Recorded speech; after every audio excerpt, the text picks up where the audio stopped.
Hello friends, welcome to my YouTube channel. Friends, आपण मैंने thumbnail देखि जानी सारी आज टॉपिक क्यों विषय रही। हाँ फ्रेंड्स, शिशु सेविका विषय रही है जहाँकि ऑनलाइन आपंकर अप्लाई स्टार्ट हे क्यों महिला मैंने अप्लाई करेंगे, सैलरी कौन रबुकिछ डिटेल्स आज ये वीडियो जापारे। तो वीडियो को शेष पर्यंत देखो, वीडियो को लाइक करूँ, चैनल को सब्सक्राइब कर बेल आइकन को ऑन कर द्वारा नूतन वीडियो नोटिफिकेशन आप प्रथम पाइपर।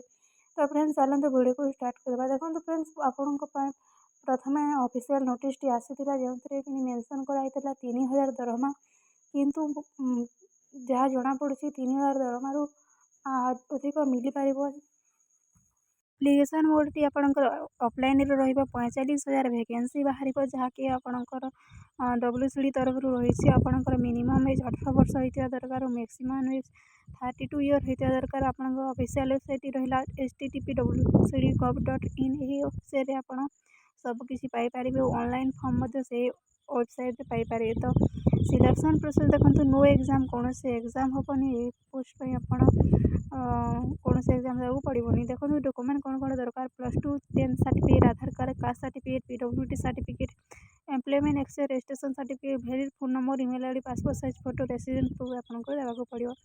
तो आपको प्रथम एप्लिकेशन फॉर्म डाउनलोड करने पड़ो ऑफिशियल वेबसाइट।